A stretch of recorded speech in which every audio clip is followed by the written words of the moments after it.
Hello dear students, I hope you all are doing fine. So in this video, we will be talking about your chapter number 3 of economics, that is money and credit.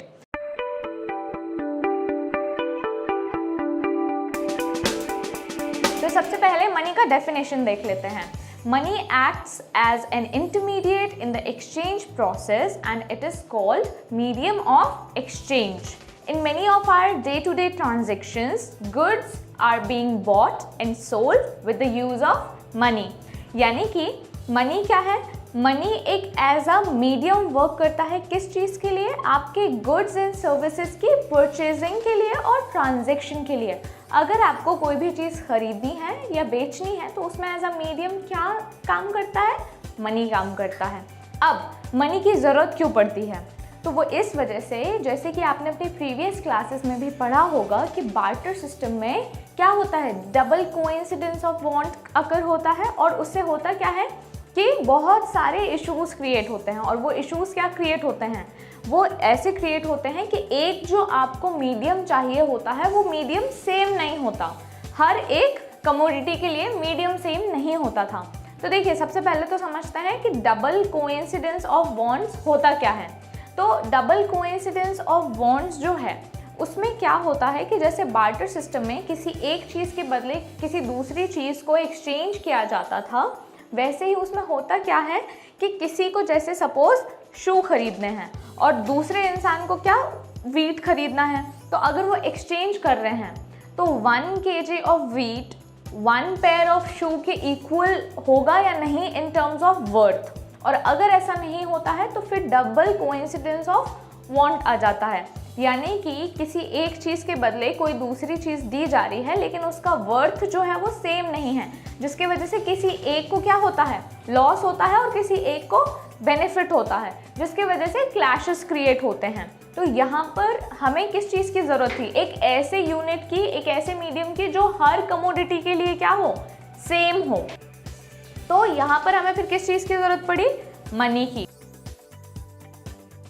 अगर मैं आपको check की definition समझाऊं तो it can be like paper instructing the bank to pay a specific amount from a person's account to person in whose name the cheque is drawn. Cheque को आप daily basis के transactions पर और बहुत ज़रूरी transaction जो आपके business transaction होते हैं उनके लिए भी यूज़ करते हैं. तो चेक भी एक तरीके का पेपर इंस्ट्रक्टिंग स्लिप ही होता है, जिसमें क्या होता है, आपका जो अमाउंट है वो गिवर फिल करता है और जो टेकर होता है उसके सिग्नेचर लगते हैं और साथ में जो गिवर होता है उसके भी सिग्नेचर लगते हैं. यानी कि जिसके नाम पर भी चेक निकल रहा है उसके नाम से कोई अमाउंट, जो भी अमाउंट आपको ट्रांसफ़र करना है XYZ, वो क्या किया जाता है, जो गिवर है वो लिखता है, उसके सिग्नेचर होते हैं और फिर जो टेकर है वो इजीली बैंक से उतना अमाउंट उस चेक के थ्रू विड्रॉ कर सकता है.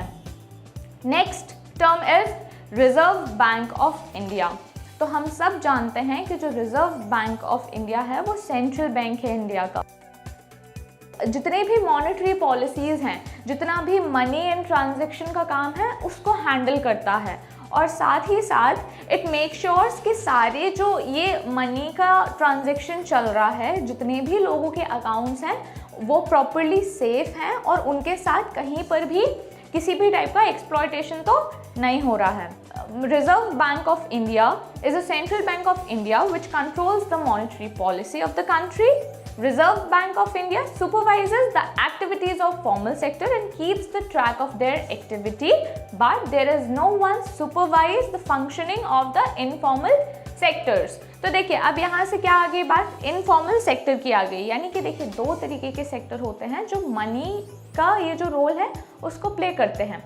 फॉर्मल सेक्टर्स जिसमें बैंक्स आते हैं और इनफॉर्मल सेक्टर्स जो मनी लेंडर्स होते हैं या फिर जो लैंड ओनर्स होते हैं या वो सारे लोग जो इनफॉर्मली क्या करते हैं, मनी को लेंड करते हैं, यानी कि किसी को उधार पर देते हैं.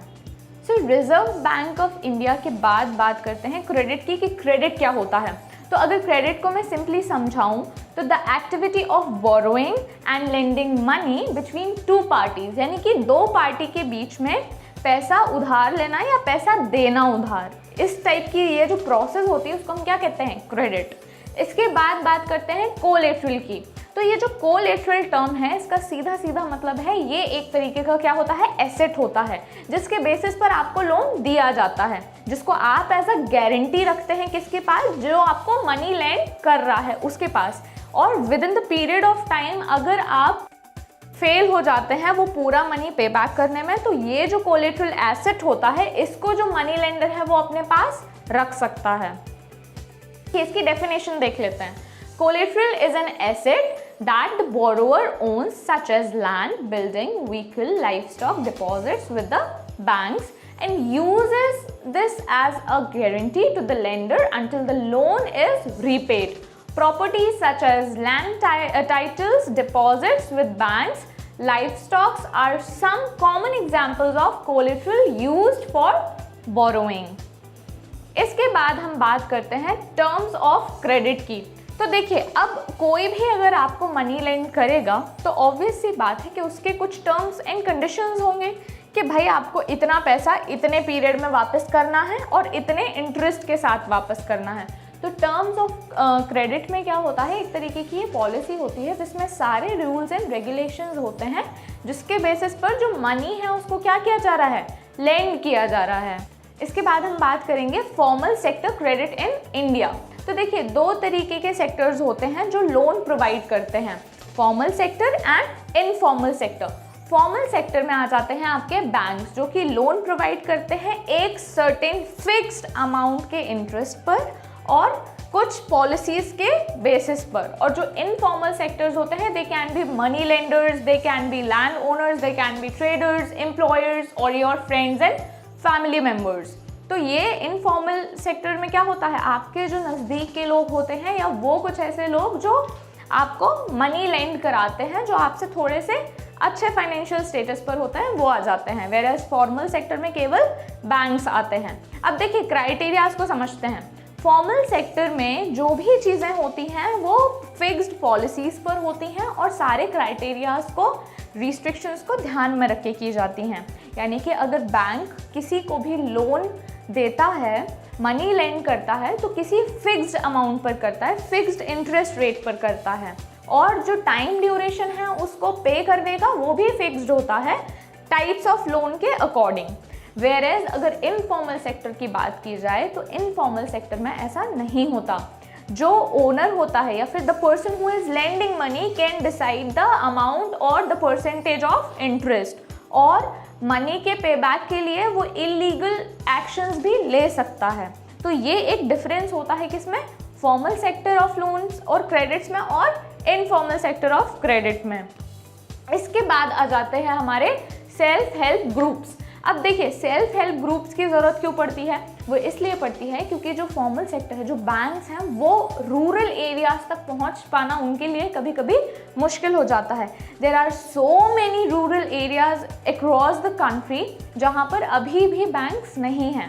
तो यहाँ पर ये सेल्फ हेल्प ग्रुप काम करते हैं, और ये जो सेल्फ हेल्प ग्रुप है वो बहुत ज़्यादा मिनिमल इंटरेस्ट पर और sometimes even in no interest rate पर आपको क्या करते हैं, मनी लेंड करते हैं। एंड दे मेक श्योर कि किसी भी तरीके का आपका जो है एक्सप्लॉयटेशन किसी और के द्वारा ना किया जाए। हम अगर हिस्ट्री में देखें तो पहले जो मनी लेंडर्स होते थे और जो लैंडलॉर्ड्स होते थे, वो बहुत ज़्यादा इलीगल वे में क्या करते थे, मनी को लेंड करते थे, जिसकी वजह से जो पुअर फार्मर्स होते थे या जो पीजेंट्स होते थे या जो कि कॉमन पीपल होते थे, उनका बहुत ज़्यादा एक्सप्लॉयटेशन होता था। इतना ज़्यादा क्रेडिट बढ़ जाता था, इतने ज़्यादा वो डेट में चले जाते थे कि उसको पे करना बहुत ज़्यादा क्या हो जाता था, पेनफुल हो जाता था। तो जिसकी वजह से आज जो सेल्फ हेल्प ग्रुप्स हैं, ये क्या कर रहे हैं, रूरल एरियाज़ में काम कर रहे हैं ताकि उन लोगों की ज़रूरत पूरी हो सके जो बैंक तक नहीं पहुँच सकते। तो देखिए, एडवांटेजेस को देख लेते हैं। तो advantages of self help groups are following. Number 1 is it helps borrowers to overcome the problem of lack of collateral. Number 2 is people can get timely loans for a variety of purposes and at a reasonable interest rate. Number 3 is self-help groups are the building blocks of organization of the rural poor. Number 4 is it helps women to become financially reliant. Number 5 is The regular meetings of the group provide a platform to discuss and act on a variety of social issues such as health, nutrition, domestic violence, etc. यानी कि जो self help group हैं वो ना केवल किसी mail को credit करते हैं बल्कि जो फीमेल्स होते हैं उनको भी सेल्फ रिलायंट बनाते हैं। कैसे बनाते हैं? दे लेंड मनी और उस मनी के बेसिस पर जो इंटरेस्ट रेट होता है वो बहुत ज़्यादा कम होता है वुमेन के लिए, और उसके बेसिस पर क्या हो सकता है, वुमेन कुछ नया अपना बिजनेस स्टार्ट कर सकते हैं या कुछ न्यू स्किल्स को सीख सकते हैं। आपके चैप्टर नंबर 3 में केवल इतने ही टॉपिक्स थे जो बहुत ज़्यादा इंपॉर्टेंट थे। Do let me know your doubts and questions. I would love to solve them up. Until then, keep learning and keep sharing.